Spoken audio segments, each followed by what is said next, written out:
Hello friends, welcome back to our channel Papiya's ঘরোয়া cooking. তোমরা কেমন আছো? তো আজকে আমাদের রেসিপি হলো পায়েস। তোমরা তো সবাই এই পায়েসটা একবার না একবার হলেও বানিয়ে খেয়েছো। তো এইভাবে একবার পায়েস বানিয়ে খেয়ে দেখো, আশা করি তোমাদের অবশ্যই ভালো লাগবে। তো চলো দেখে নেওয়া যাক এই পায়েস বানাতে আমাদের কী কী উপকরণ লাগবে। তো পায়েস বানানোর জন্য প্রথমেই নিয়ে নিয়েছি কাজু বাদাম, কিশমিশ, তেজপাতা আর 3-4টে লবঙ্গ। এবারে এখানে নিয়ে নিয়েছি 200 গ্রাম গোবিন্দভোগ চাল। যেহেতু আমি 200 গ্রাম গোবিন্দভোগ চালের পায়েস বানাবো, তাই এখানে নিয়ে নিয়েছি 300 গ্রাম মিশ্রি। এখানে অবশ্যই মিশ্রি ব্যবহার করবে, তাহলে এর স্বাদটা অনেক বেশি ভালো হবে।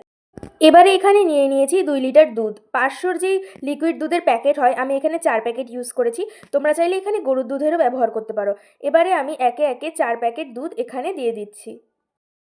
সম্পূর্ণ দুধটা দেওয়া হয়ে গেলে এবারে আমি গ্যাসের ফ্লেমটাকে অন করে দেবো। গ্যাসের ফ্লেমটা অন করে দিয়ে এই দুধটাকে ভালো করে ফুটিয়ে নেব। তো আমার এখানে কিছুক্ষণ ফুটিয়ে নেওয়া হয়ে গেছে। ভালো করে হাতা দিয়ে নাড়িয়ে চাড়িয়ে নিতে হবে, যাতে দুধের তলাটা না লেগে যায়। তো এখান থেকে আমি সামান্য পরিমাণে দুধ একটু তুলে রাখবো।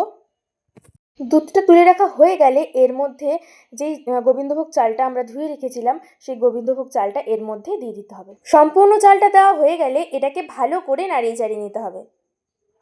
চালটা দেওয়ার সাথে সাথে এটাকে নাড়তে হবে, না হলে চালগুলো দলা দলা হয়ে যাবে। এবারে এর মধ্যে দিয়ে দেবো সামান্য পরিমাণে লবণ। সমস্ত প্রকারের মিষ্টি খাবারে সামান্য একটু লবণ দিলে এর স্বাদটা আরও বেড়ে যায়। এবারে এটাকে অনবরত নাড়তে থাকতে হবে, না হলে এর তলাটা ধরে যাবে আর চালগুলো দলা দলা হয়ে যাবে। যখন চালটা হালকা একটু ফুটে আসবে, তখন এর মধ্যে দিয়ে দিতে হবে এলাচ। এলাচের মুখগুলো আমি ফাটিয়ে রেখেছি। এবারে এলাচগুলো দেওয়া হয়ে গেলে এর মধ্যে দিয়ে দিতে হবে তেজপাতা। অবশ্যই তেজপাতাগুলোকে ধুয়ে দেবে। এটাকে অনবরত নাড়তে থাকতে হবে।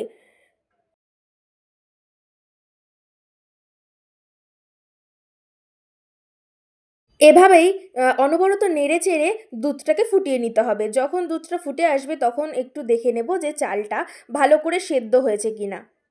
তো দেখো এখানে আমি দেখে নিচ্ছি যে চালটা একটু সেদ্ধ হয়েছে কিনা। তো এখানে ভালো করে একদম সেদ্ধ হয়ে গেছে। এবারে আমি এর মধ্যে অ্যাড করে দেব মিশ্রি। এই মিশ্রিটা আমি আগে থেকেই গুঁড়ো করে রেখেছি, তোমরা অবশ্যই একটু গুঁড়ো করে নেবে। এবারে মিশ্রিটাকে ভালো করে মিশিয়ে নেব। এভাবেই কিছুক্ষণ মিশিয়ে নেওয়ার পর যখন পায়েসটা একটু ফুটে আসবে, তখন এর মধ্যে অ্যাড করে দিতে হবে কাজু বাদাম আর কিশমিশ। তো আমি এখানে কাজু বাদাম আর কিশমিশগুলো দিয়ে নিচ্ছি। কাজু বাদাম আর কিশমিশগুলোকে অবশ্যই ধুয়ে ব্যবহার করতে হবে। এবারে এই সবগুলো উপকরণকে ভালো করে মিশিয়ে নিচ্ছি।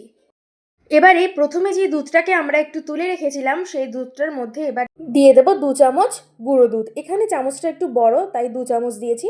তোমরা যদি ছোট চামচ ইউজ করো, তাহলে 4 চামচ পরিমাণ তোমরা এখানে গুঁড়ো দুধ দেবে। এবারে এটাকে ভালো করে মিশিয়ে নেব। এটাকে ভালো করে মেশানো হয়ে গেলে পায়েসের মধ্যে আমরা এই দুধটাকে ঢেলে দেবো। এটা পায়েসের মধ্যে দিলে এর স্বাদটা অনেক বেশি ভালো হয়, আর পায়েসটাও অনেক বেশি গাঢ় হয়। তো এবারে আমি সবগুলো উপকরণকে ভালো করে মিশিয়ে নিচ্ছি। পায়েসটাকে আবারও কিছুক্ষণ ফুটিয়ে নিয়ে এর মধ্যে দিয়ে দেবো কেশর বা জাফরান, তোমরা যেটাই বলো না কেন। এটা একেবারেই অপশনাল, তোমরা চাইলে দিতেও পারো, নাও দিতে পারো। আমি এখানে কালারের জন্য এই কেশরটা ব্যবহার করেছি। এভাবেই কিছুক্ষণ ফুটিয়ে নিলেই তৈরি হয়ে যাবে আমাদের পায়েস। তো আমার এখানে পায়েসটা তৈরি হয়ে গেছে, আর দেখো পায়েসটা কত সুন্দর গাঢ় হয়েছে। তো তোমাদের এই পায়েস রেসিপিটা কেমন লাগলো অবশ্যই কমেন্ট করে জানাবে। ভিডিওটা ভালো লাগলে অবশ্যই লাইক, কমেন্ট এবং সাবস্ক্রাইব করে দেবে। আজকের জন্য এই পর্যন্তই, দেখা হবে অন্য একটা ভিডিওতে। ধন্যবাদ।